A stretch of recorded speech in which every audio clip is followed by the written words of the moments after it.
I've been preaching the Mediterranean diet since I got into town. The Leon Heart study 40 years ago took patients with heart attacks. Half of them did the Mediterranean diet, half didn't. The people who did the Mediterranean diet did better. This is still the only diet out there that has been shown to decrease death, heart attack, cancer, and dementia. Lots of olive oil, lots of fish, lots of nuts, lots of fruits and vegetables.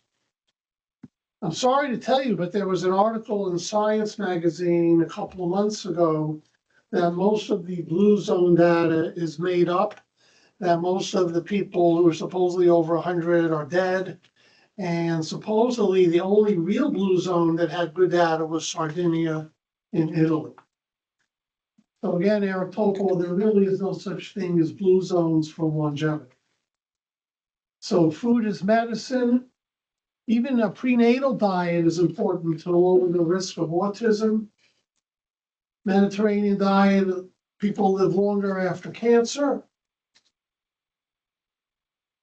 Women live longer, less heart disease and cancer. Olive oil linked to lower dementia. Life expectancy increasing by 10 years with the Mediterranean diet. Eat less meat. I think that's a good idea. So we're eating more beans and lentils instead of meat. Kennedy is right on this, that ultra-processed foods are really bad for you. Unprocessed food consumption and adverse brain health. Microplastics.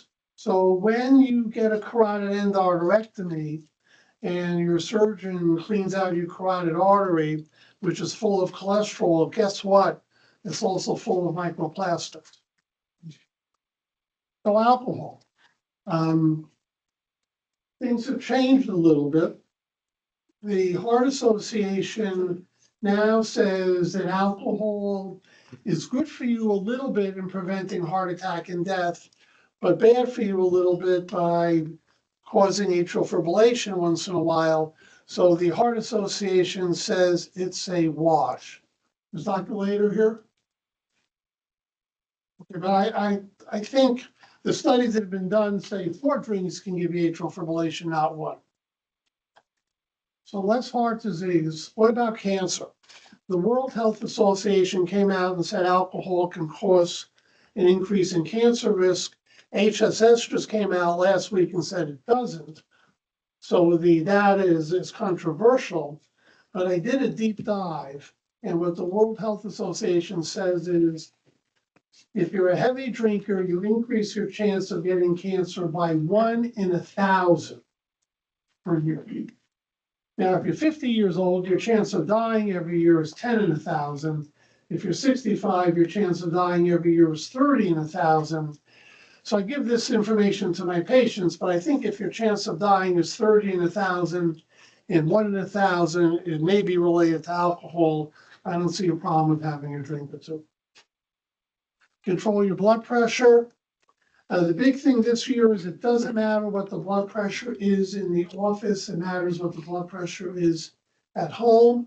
So if the blood pressure is a little high in the office, tell your patient to measure it at home. Dr. Hines, please take this out of our list of things we have to do to get our bonus, because the blood pressure when somebody comes to see me in the office does not count.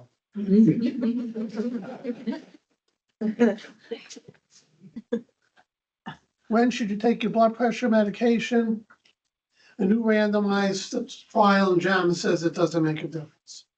By the way, if you want to keep up with what's going on in the world and never be behind, go on X, Twitter, and forget about the politics, but follow Dr. Eric Topol, TOPOL.